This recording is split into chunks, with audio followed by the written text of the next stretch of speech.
Just form a fucking wall. O'Neal deep in the post, lots of contact there. Oh, what a block by Wallace! What a jump ball! Pistons down 4, 12-8, 7:38 to play in the first. A burst from Rodney, stuck into the rim.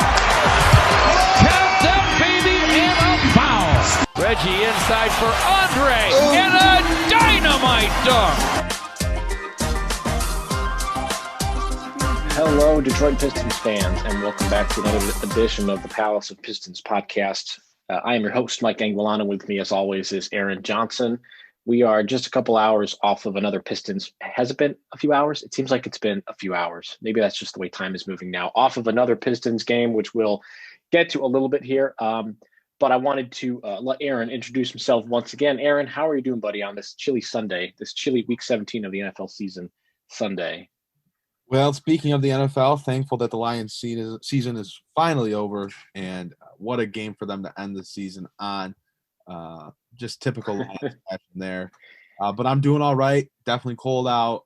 Got some snow, but ready to talk Pistons with you, and glad to be back after we weren't able to do a show last week. Yes, and we hope everybody had a safe and happy holiday season. This is always a weird time of year where everything just is dark now and we don't really have as much to look forward to. But what we do have to look forward to is the Pistons maybe being feisty, maybe having some fun January, February doldrum games. Those are the worst months of the year, even for good teams, just because everything's cold and kind of bad out and there's no real holiday to look forward to. But when you're a fan of a bad team, boy, January and February are the slowest months of the whole year. But maybe this time for the Pistons, they're fresh off of a defeat at the hand of the Boston Celtics, which we'll get to later. They seem to be pretty feisty, don't they, Aaron? Yeah, they're a fun group, and we're going to get into a little bit more of what makes them fun and maybe what makes them not as fun in a couple minutes. But they are a fun group overall that it seems like every night are going to come out and find ways to compete. And if you support tanking and you want the Detroit Pistons to lose a lot of games to get a high draft pick, you really couldn't ask for a better start to the season. They've competed in every game that they've played and are 1-5, but they have played 6 very closely contested contests. It's been fun to watch different guys on different nights have nice games, and we've seen some players that have stepped up and some guys in new roles and new opportunities that have shined.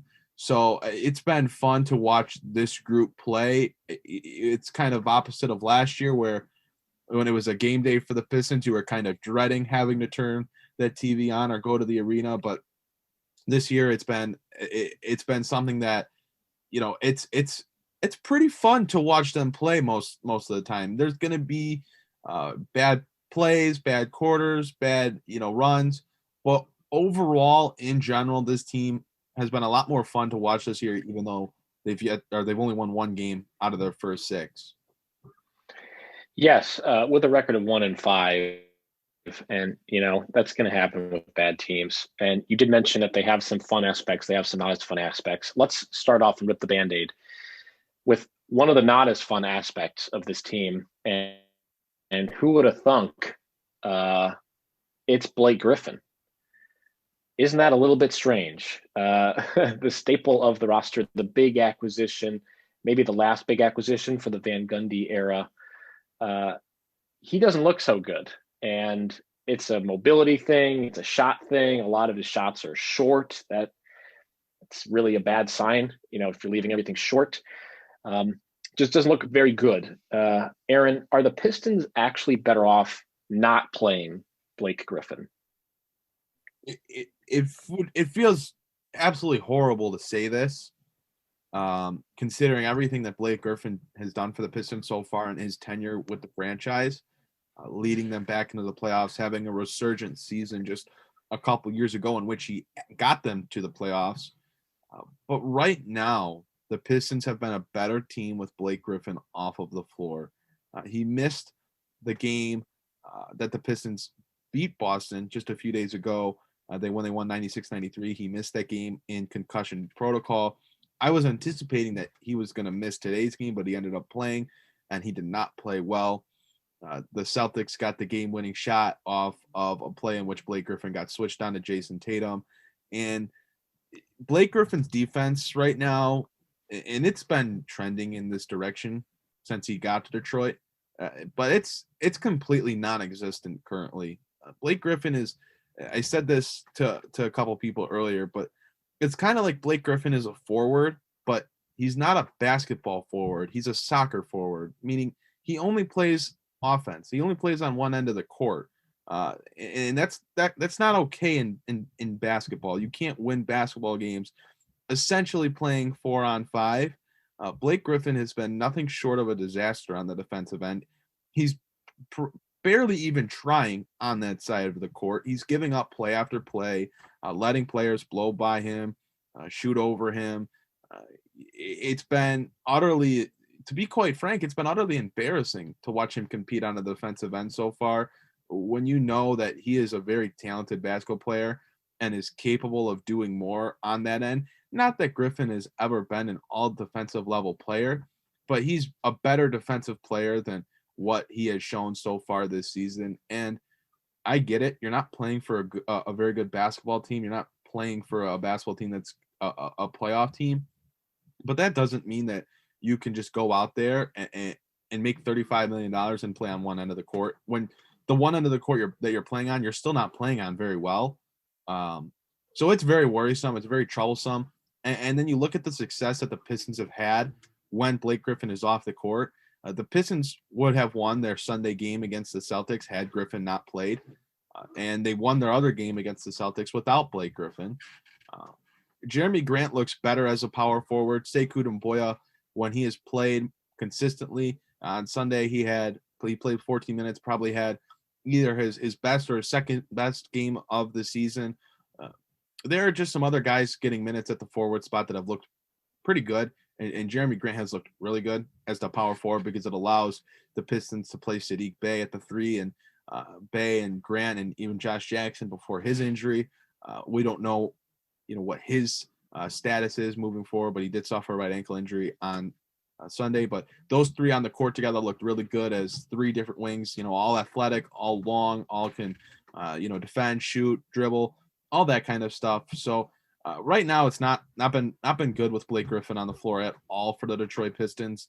I think it was Laz Jackson of the Detroit Bad Boys that posted the on-off numbers for Jeremy Grant when Blake Griffin was on the court versus when they were off the court. And Grant's numbers were much, much better with Griffin off the floor.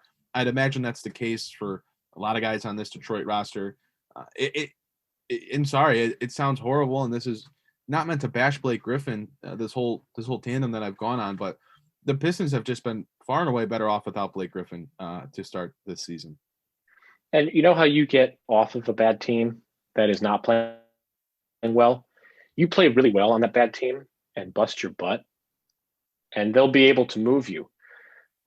He is making $36.5 million this year. That's a tough contract to move. He does have a player option for 2021, 2022. And there was an interesting stat that Duncan Smith posted as well on Twitter. 32 of Blake Griffin's 54. I don't know if this was before the game ended or not. 32 of Blake Griffin's 54 field goal attempts have been threes. And I thought, wow, it's really weird. That's really bizarre. And then I went and checked, and sure enough, he's averaging almost 8 3-point attempts per game. He averaged 6 3-point attempts per game last year in a very limited sample size. In his 2018-19 year, when he was really good, he averaged 7 3-point attempts again. The difference is he's only taking 12 shots a game this year. So we're looking at about 8 out of 12 of his field goal attempts per game are coming from behind the 3-point line. Now, I know that there's been a push to get him to shoot more threes to stretch the floor. Is this possibly just a lack of a fit with this roster? Is this misuse by Dwayne Casey in the offense? Is there maybe something behind Griffin's poor play to start the year? We don't really have to get into the defensive front because he's never really been a really great defender. But looking at it from an offensive perspective, is there some misuse perhaps with this roster, combined with the sort of the fit with him on this very young team? Well, it was always going to be tough to space the floor with this Pistons starting group from the beginning. Killian Hayes is not a knockdown shooter. Mason Plumlee doesn't have much of a shot outside of the restricted area. And Blake Griffin, he can shoot, but he's not a marksman. He's not a sharpshooter, and he's not completely consistent from the 3-point line. So it was always going to be a little bit wonky in that regard.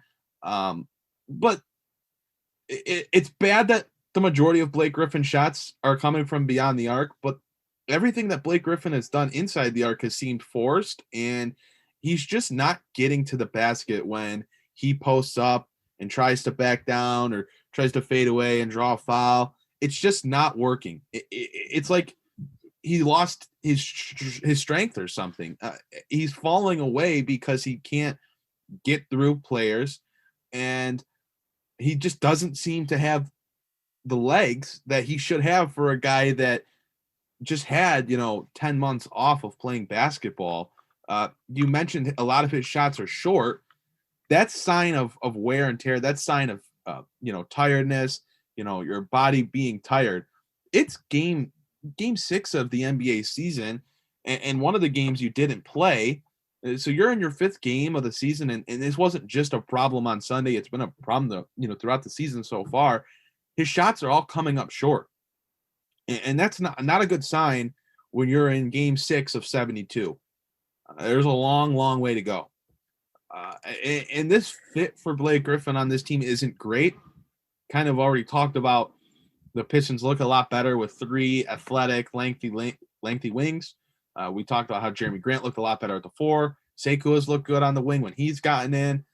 So it's been tough for Blake Griffin to get anything going. And when the other guys have looked better in his place, it just has not overall looked like a good situation for Blake Griffin with the Pistons.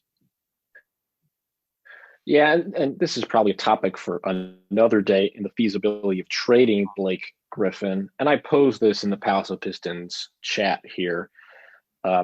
With Giannis signing long-term, with LeBron signing long-term, that free agency class of 2022 is a little bit thinner. And there's been discussion of this in some of the Cavs group chats and whatnot as well. Does guys like Griffin and Kevin Love, larger contracts, does the Giannis signing and LeBron signing drying up that free agency class, does that make some of those longer contracts with very high dollar amount, maybe too high of a dollar amount, does it make sense for teams to take that on knowing that free agency is kind of fixed for 2022? Because I know that there's some talk, at least with us Cavs guys, with Kevin Love. He might be easier to move, and he's in a similar position to Griffin. The Cavs actually seem to be playing better with Larry Nance Jr. on the floor, doing more facilitating than with Kevin Love out there, being a much better shooter. Does the 2022 free agency class setup make it easier or harder to trade Blake Griffin? I would say easier, but I guess we'll have to see what he looks like for the next couple games. I would say it's easier as well, but that's a lot of money to put on for a season with one guy. I don't know what team would be willing to do that. You kind of think, well, the Pistons are bad. They should be the team taking on bad contracts. But the problem for Detroit is they have Jeremy Grant, Sekou Doumbouya, other guys that can play minutes at the forward spot, the power forward spot, that Blake Griffin occupies. And Blake Griffin, when in the game, just unless Dwayne Casey is willing to make radical changes to the offense, Blake Griffin commands the ball every possession. They run the offense through Blake Griffin. It's not working. It's just not. The other issue is right now, your hope coming into the season was that Blake looked good enough to where you could move him and maybe get an asset back. Right now, if you trade Blake Griffin, you will be the one attaching the asset. And do the Detroit Pistons want to do that? Does Troy Weaver want to do that? Is that worth it? or do you ride out this season and next season with Blake Griffin? And do you get him to play in a lesser role? That's something that Detroit has to try to figure out probably up until the trade deadline this year. I think they really have to kind of figure out what they want to do, what direction they want to go in. Those kind of contracts being signed by Giannis, by LeBron, by Anthony Davis, that certainly makes me feel that it would be easier to get a team to take on Blake Griffin for a season or, a season and a quarter if the Pistons were to trade him at the trade deadline this year. But I don't know if the Pistons should do that, considering as of now they would be the one attaching an asset or maybe multiple assets to Blake Griffin in that kind of a trade. Yeah, it would certainly be tough. And he does have a almost a $39 million player option for next year, which if you thought the Pistons were worried about Andre Drummond picking up his comparatively measly player option, they have to be, have their eyes just bulging out of their head looking at that next year, because Griffin will most certainly be picking that up for whatever team he plays for. Anything else with Blake Griffin? This is kind of tough. This is real tough. You kind of hoping for Griffin to be the anchor, the guy that the younger players can learn from, that can be better because of, and actually them being, I was looking at it up while you were speaking. He is a negative 8.5 for a plus minus so far this year. Pretty tough. Now that's obviously his career worst. Not even close. And plus minus is a flawed stat. So take that what you will. But this is a real tough situation to have him be so poor right out of the gate. And you mentioned that the Pistons would likely have to attach an asset with Griffin. Yeah, that's probably likely, just given his contract and his apparent lack of health. It would be quite the fantasy if the Pistons did not have to attach any asset, but alas, that is just a fantasy. And speaking of fantasy, before we move on to our next topic, I wanted to let everybody know about the newest partner for the Palace of Pistons, and that would be Thrive Fantasy. Thrive Fantasy is a daily fantasy sports app for player props from NBA to NFL and even PGA. I do love some good PGA action. Thrive Fantasy has you covered with a wide variety of player prop bets for everybody. Use promo code PALACE, that's PALACE, PALACE, when you sign up today, and you will receive an instant deposit match up to $50 on your first deposit of 20 or more. Download Thrive Fantasy on the App Store or Play Store, or by visiting their website at www.thrivefantasy.com. And again, that's promo code PALACE when you sign up today. And you could sign up, again, off of the App Store or the Play Store or off of their website. Sign up and prop up today. Aaron, I don't know about you. I'm really excited about the Masters being so close together from November to April. I'm really excited about that. So I will certainly be checking that out for some good PGA action. Back when golf was like the only sport being played, and I like to golf. I like to watch golf, but back when golf was the only sport really on, I was watching it every day, every day that it was on. And I really got into it. That's when I was playing fantasy golf when, back, what was it? The summertime and, even late spring. I've been playing Thrive Fantasy for a couple weeks now. It's definitely pretty cool. It's different than your FanDuel or your DraftKings. Like, this is a different way to play daily fantasy, and it's really fun. I've won multiple times. It's a really neat and fun app to play on. You can play it on the App Store or the Play Store. You can download it. Use code PALACE, and you're going to get a match of your deposit. You got to do a minimum deposit of $20, but super, super cool app. I would definitely recommend it. And yeah, I cannot wait for the Masters. I love watching golf. It's funny. You would have asked me 2 years ago if I like to watch golf. I would have said that I'd rather like work on homework or something. But now I love watching golf. It's like up there with watching basketball to me. It's funny how that all changes, and it's funny because growing up, I'd be at a family thing or a family party or something, and they'd have golf on, and I'd be just sitting there on my phone or something. They'll be like, "Hey, wait 5 years, wait until you grow up, and you're going to be watching this just like us." And here we are.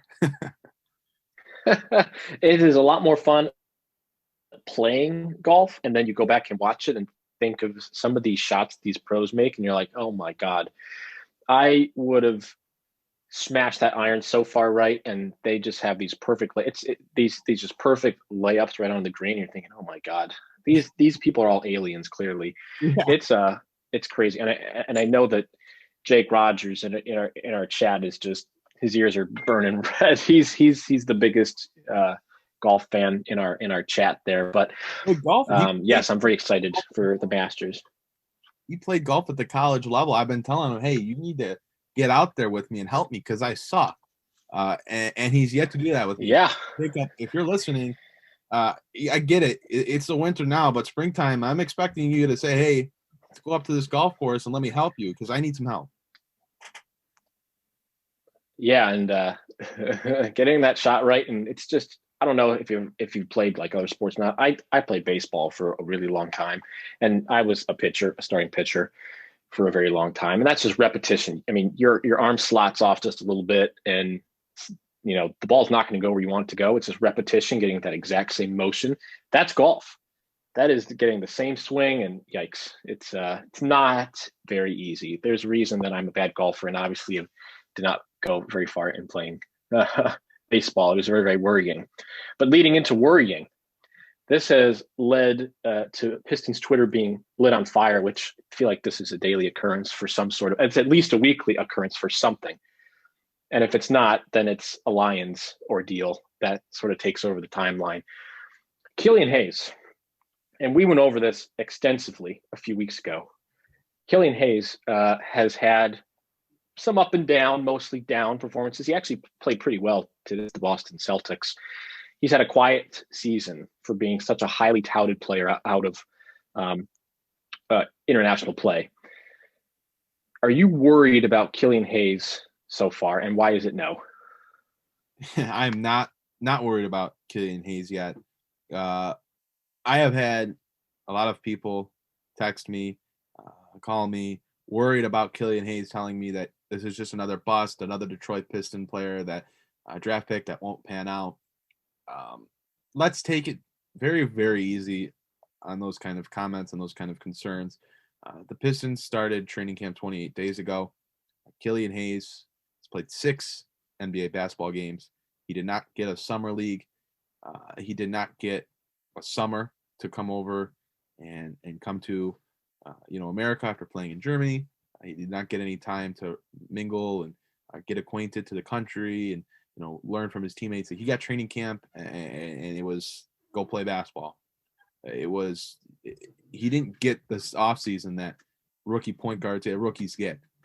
And let's face the facts. Rookies point guards come into the league and they struggle. It's just what happens. Mike, you can attest to it with Colin Sexton and Darius Garland in Cleveland, who, by the way, now in Sexton's third and Garland's second year, respectively, both look very good.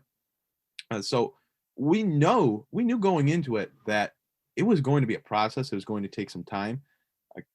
I said before the draft that Killian Hayes was the most NBA-ready point guard in the draft. And outside of his shot not falling, that's still the case. He's still making great passes. He is still running the offense very well. And he is still a very good team defender. But he does not have confidence in his shot. And that's very, very clear right now. That is what is holding him back. He is not confident when he is out on that court shooting the basketball. He's rushing his shot. He's coming up short. He's afraid of getting blocked, of getting the ball poked away, of missing in general. So that is the problem with Killian Hayes right now. His performance overall has not been worrisome. It's going to take time. It's going to take time for him to get comfortable playing in the NBA, running an offense with NBA level players, going up against NBA level defenses. This is a better basketball league than Germany, and it was always just going to take time. There is a very good player inside of Killian Hayes, and he has already done some wonderful things with the Detroit Pistons. His defense has been you don't get a point guard to come in and play defense as a rookie the way Killian Hayes has this year. He's been very good on that end of the court. And his passes, if you're actually watching these games and not just looking at the box score, you're seeing some of the incredible passes and the setups that Hayes is making. You've seen already the development between him and Mason Plumlee as a pick and roll threat. I'm not worried about Killian Hayes in the slightest. He's going to get more comfortable. He's going to get more confident as time goes on. He was playing pretty well on Sunday before having a quieter second half where he didn't get the ball as much and was taken out as Dwayne Casey opted to play Derrick Rose in a closer game. But he was having a good performance. He had a very good first quarter. I'm not worried about Killian Hayes. Talk to me. I don't know if Killian Hayes is playing this poorly, towards the end of the season, then let's talk. And I say this poorly, not in the sense that Killian Hayes is playing bad basketball right now, but he's playing like he's afraid. He's afraid on offense. So if he's still not shooting the ball with confidence and he's still going quiet on offense at the end of the year, then let's have that conversation. But the kid has played 6 NBA games, and we're already calling it a career. We're already calling him a bust. I don't understand the mob, mentality of tearing down a player that doesn't perform right away, tearing down a rookie that doesn't perform right away, especially in Detroit, because they immediately become Darko. They immediately become a Stanley Johnson. It all takes time. It all takes time. Killian didn't come out and play like Sekou did right out of the gates when Sekou got minutes in his rookie year last year. Sekou came out, got minutes, and played really well, and then guess what? He hit a rookie wall. It's what happens. Some players get it at the beginning, some players get it in the middle, and some players get it at the end of their rookie season. It's just what happens.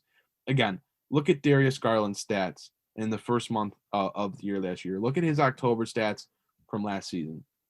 Look how they got better month after month after month. And now look at him this year, where he's playing really good basketball. And the Cavs look like they're a pretty good basketball team, better than the Detroit Pistons, no doubt about it. I would preach patience with Killian Hayes. The Pistons were not going to be a competitive basketball team this year anyway, so this is a great opportunity for Hayes to acclimate himself to the United States, acclimate himself to NBA basketball, and grow and develop as a player in a year where there is no pressure for the Pistons and him to win basketball games. Aaron, I'm very, very proud of you for bringing up Sexland because they are the perfect comparison for Killian Hayes. And, really, I think it's probably better to compare Darius Garland because he also had no college experience and played fewer, he played fewer, quote unquote, professional games or college games than Hayes did coming out of Vanderbilt. And I did want to pull up some of their stats, and I will be doing that. And I will ask you to vamp in a moment so I can grab the monthly shooting splits. But point guard is akin to a quarterback in the NFL. And hey, the Browns have had their fair share of quarterbacks. The playoff bound Cleveland Browns have had their fair share of quarterbacks. It's a tough position to play. You were the director of the offense. You're asked to do so much. And just like a quarterback, the point guard has to set up the offense. They have to direct the other players. They have to have the vision to set up the offense. That is not easy to do. It's one of the most difficult positions probably in all of sports, across all other sports, to manage. And to be outraged over Hayes having a slow start is not unexpected. When you draft a guy that high, you want him to come out swinging and be really good right off the bat. And it just isn't happening. That does not mean he's a bad player. That means he's learning. You throw players into the fire sometimes by necessity. Very rarely do you throw them into the fire because you just want to see somebody flail a bit. It's by necessity. The Pistons needed a point guard. They drafted one. They're going to play him. There are just some tendencies that you hope that get ironed out over the course of time. The shot selection is the one that you had brought up, not being really confident in particularly a floater. And Darius Garland was the same way. He had a pretty poor floater. He was able to create the space to get into the paint, to penetrate the defense. And then he got into the paint and his floaters were pretty rough. Even the form just looked so bad. It looked like somebody that you is very talented. And they're like, oh my God, how did I get here? How did I get past the first layer of the defense? And now what do I do? And, threw up a pretty bad floater. Darius Garland is averaging 19 points a game and 7 assists per game. That's pretty freaking good especially compared to where he was last year at this time. And I will figure out this NBA stats. Vamp. Well, here's what I'll say, and I get it. You said it. Fans want guys to come out and perform right away at a high level. And again, outside of scoring the basketball, Hayes has done that. He is defending very well. And comparing him to Blake Griffin, watch those two run the offense. Or excuse me, not Blake Griffin, Derrick Rose. Watch those two run the offense. Derrick Rose has been a train wreck trying to run the offense. Turnovers left and right, play after play, getting beat defensively every time. It's not all going to click all at once for a 19-year-old. Hayes was one of the youngest players in the draft, coming over from another country. He is a kid. It's different. It takes time. That's really what it comes down to. Point guards need more than any other position. They need time because, again, like you said, they are the quarterback of the team. So it is not an easy thing to do. It is not an easy situation to be in. And Hayes is going to have to take each play, each game in stride, learn from it, and grow from it. This is a kid that Dwayne Casey talks about as, watching film, not taking any time off. He understands what he does wrong, and he's trying to watch film, each and every day to better himself. He's got Derrick Rose, who albeit hasn't performed the best on the court, but is certainly a point guard that you would take tips from. Talking about an MVP, an all-star, one of the greatest what-ifs in league history if he didn't get injured, and the type of career he would have had.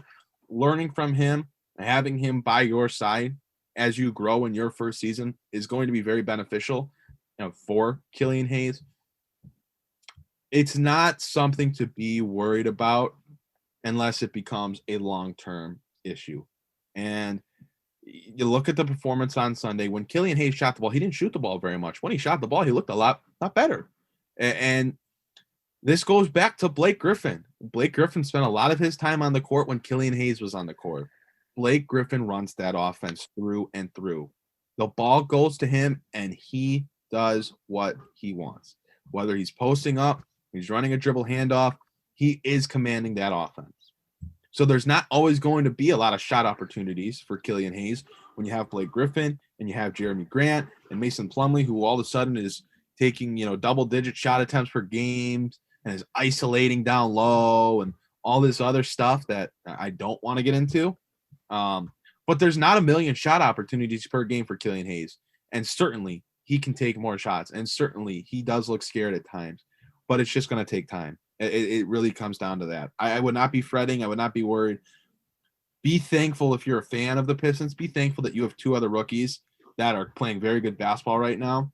And, take it in stride with Hayes. It's all going to come.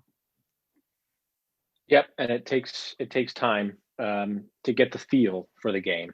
And I do have the shooting stats for Darius Garland here. October and November of last year, pretty bad. He shot about 38% from the floor. He was having about 3 turnovers a game. Just not playing very well at all. December, he did not play very well either. His plus minus was at a -8. He shot the ball a little bit better. Gets a feel for, you could see it now when he's playing. He's just a lot more comfortable. So shooting around 38% last year in the first 2 months of the season, again, with a really bad Cavs team. He shot 50% in the first 5 games in the month of December. And they had one bad game in January where they did squeak out a win. But 50%, the turnovers are down. The 3-point percentage is way up. It's just a confidence factor that is hard to quantify, and it's going to depend on the team that is around him, and that's where Blake Griffin comes in. That's where Derrick Rose comes in. That's where having the other rookies around him also going through the same thing. There's going to be growing pains together. Sekou will be there as well, and that's impactful. But point guard's tough. I'm not worried. I know that you're not worried. I know that Pistons Twitter is obviously very worried. They are going to be competitive in some games, and they're going to be flat out horrible in some games. They probably should have beat the Warriors too. Quite honestly, there were a lot of plays in that game that were really hard to watch that dictated the outcome of that game. Mason Plumlee and his isolations. I'm not worried. There's just nothing to be worried about yet. It's too early. If some of these bad habits start to stick, and they can stick if he's not benched, if he's not moved around, that's why he does get benched. That's why Derrick Rose is thrown into the game. You don't want these young guys developing bad habits and being put in terrible positions. So, there is a layer of, hey, we want you to learn the game. We want you to be put into situations where you can learn the game, but we also are going to pull you because we know that your growth is the most important part. And having your number 7 overall pick being benched for Derrick Rose is not a great feeling because you feel like he should be better already, but that's the reality of just a young point guard. You got to rip him out of the situation when you know that bad habits could be forming or when you just don't want them exposed to things. That's why you have a Derrick Rose, to take the load off when things are getting tough. Absolutely. I don't even know why it's really a question, honestly. Talking about a player that's played 6 NBA basketball games. This perspective is everything, folks. That's what I would say to kind of wrap that kind of discussion up. Yes. And we will go on to our third and final topic for today's podcast. I don't know how we're doing on time, but we'll just go into these and give one positive about the Pistons season so far. For me, I'm going to say that they've remained relatively injury free. I think that's good. And the one thing that we had talked about extensively in our little preseason pod is the lineup distribution. And I feel confident in Dwayne Casey's decision making for the rotation, maybe not the play calling, because again, my Mason Plumlee isolation play that could not possibly have been his play call there in today's game. It seems impossible, but yet it was. I'm still confident in the rotation and a lot of those young guys getting minutes. Saddiq Bey has looked very, very good, giving those young guys time. Isaiah Stewart, offensive rebounding leader in the NBA, which is mind-boggling to me. Seeing the young guys flourish early. And yeah, we talked about Hayes having some problems, but Bey playing really well, Stewart playing well. I am interested to know if you're going to talk about Jeremy Grant, but he's got to be up there as a huge positive too after getting lambasted for the signing. He's played pretty well. Yeah, Jeremy Grant, and that's who I was going to talk about, but he's made me eat my words. I question the signing from two perspectives. One, it was a lot of money for what we had seen Jeremy Grant do in Denver. Two, it was a questionable signing based off of the roster that Detroit already had in terms of having Blake Griffin and having Sekou Doumbouya and drafting Saddiq Bey. They had a lot of wings. And so the signing definitely confused me from that standpoint. I also thought, I'll be honest, I thought it was a lot of money for a role player 3-and-D guy. And Jeremy Grant has come out and he has shut me up incredibly well. He's scoring the ball at a very effective, efficient level. He's comfortable putting the ball on the floor.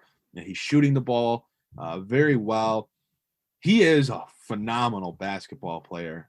He uses his length. He uses his athleticism to knock down some incredibly tough looks from inside the arc, and he takes some awkward-looking three-pointers at times. But he has really played very good basketball. And when it's becoming more and more apparent that Blake Griffin just isn't the guy anymore, to have a guy like Jeremy Grant to play alongside and play with Saddiq Bey and Sekou Doumbouya, that's something that is very intriguing to me. I understand the importance of developing your young players and getting them all the minutes and whatnot, but they can't play all 48, and they are young enough to where they're not going to win you basketball games and keep you competitive. Jeremy Grant is a player that will keep you competitive in basketball games. He will probably not win you basketball games, but he will keep you competitive. And I think that is what is most important for this Detroit basketball team, is learning to develop their young guys while remaining competitive, but not necessarily winning games this year. Grant has been awesome, and he is shooting the ball very well. His stats aren't updated yet from the Sunday game, but through 5 games, he's averaged, he's played very, very good basketball. He's averaging 23 points per game, 5.6 rebounds, 1.5 assists, 1.5 blocks, 1 steal. He's shooting, 45% from the field, 34% from the 3-point line. He's just been playing really good basketball. And if that's something that can keep up for a full season, it'll give the Detroit the option of trading him if they want to trade him and, get an asset, a draft pick, something of that nature, or it'll give them a player to mess around with and play with, and just have a guy that is capable of being a very good player on both ends of the floor. Jeremy Grant's been awesome. He's definitely shut me up. I'm definitely willing to say that I've been wrong about that. One other guy I wanted to talk about was Josh Jackson, who has also looked really, really good. These flyers that Detroit took on guys, I would say Grant is a flyer because of the money that they gave him. That was certainly a flyer, giving that kind of guy that much money for what he had done, and he has come out and earned it, just the same as Josh Jackson has. Very unfortunate to see him go down in Sunday's game with a right ankle injury. It was not a pretty play, but hopefully he is all right. Those two guys have looked really good, and that kind of goes with when you look at those two guys, the newcomers in general, the rookies, and these two guys, Mason Plumlee's even played pretty well. Troy Weaver's additions have made a very positive impact on the Detroit Pistons. So if my positive isn't Jeremy Grant, maybe it's the Troy Weaver acquisitions overall for the Pistons this season so far. Yeah, and with Grant, it's important to note that he's been a very good role player for basically his entire career. He averaged 9 field goal attempts per game last year. He's averaging 18 field goal attempts this year. I mean, he's being asked to do so much more, and so far, at least, as you said, he's living up to that contract and providing the Pistons with some play that I don't really know if they were expecting it to be quite this good right off the bat. But 23 points a game. I mean, that's more than his career high. I mean, if you added up his average points per game last 2 seasons, it's not. It's just barely over that. So he's been very good. Saddiq Bey as well. I just wanted to look up his stats. It looks like this is through 4 games. He's averaging 9.5 points a game with 5 boards. I'd say that's pretty darn good. I know that Tim is probably glowing over some of these numbers. He's a Saddiq Bey guy. Just looks really solid, and he is a little older for a rookie, so maybe you expect him to be a little bit more polished. But so far he's off to a very, very nice start as well. Any other notes you wanted to go over, Aaron? The team's not good. Kilian Hayes has been a rookie point guard, and Blake Griffin's been kind of bad to the point where we're already talking about moving him or trying to move him or think about what we could possibly get. Are there any other notes from the first 6 Pistons games that you wanted to bring up? The last thing I'll say is Dwayne Casey is going to go with the vets. He's talked about, I'm going to throw my young guys into the fire. But what we've seen so far in every game down the stretch, he's going with his vets. Derrick Rose has closed every game. Mason Plumlee's closing every game. Even Jahlil Okafor came back and took some minutes from Isaiah Stewart on Sunday. Svi is not in the rotation over DeLon Wright.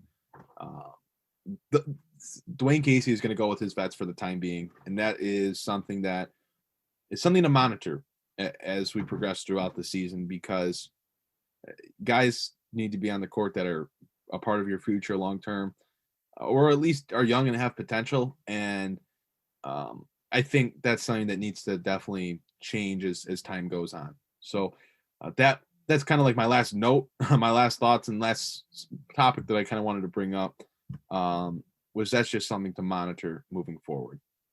Yeah, and it's something we talked about prior to the season beginning is it's going to be interesting to see what those rotations look like. And, a lot of coaches are going to lean on the more experienced vets in certain situations. And that's just something the Pistons fans are going to have to deal with. You're going to see Mason Plumlee. You're going to see Derrick Rose out there. You're going to see Griffin. I know there was even talk of why is Blake Griffin out there in the last 20 seconds of today's game. You know, it was pretty clear that they were going to have to switch on defense, and it's also pretty clear he's incapable of doing that. His mobility is clearly not where it needs to be or where it can be. You know, that talk is going to persist through the season. So if you're not already, prepared for it, prepared for some of those lineup discussions and questions, then I would probably get acclimated to Pistons Twitter. Or if you don't want to get angry at yourself for reading some of the things that I've read and that you've probably read over the last couple of days, just avoid the whole thing and continue to do what we said you should do in our preseason podcast, which is just enjoy these young guys and the ups and downs. Beating Boston is fun. That's a fun game, is it not? Oh, it was fun. That's fun. That's fun. That's how it should be. And those wins are going to be fun. And there might not be many of them, so you should probably enjoy them while they last. Anything else, Aaron, before we let the viewers, or rather the listeners, go? Well, I think maybe now is the time that we should announce our golf podcast, which we had in the show today. But no, we had a lot today, and we'll do this again, and we'll keep talking Pistons, and hopefully you guys will keep enjoying it. You joke, but Jacob is already preparing a graphic for the Palace of Pistons golf podcast.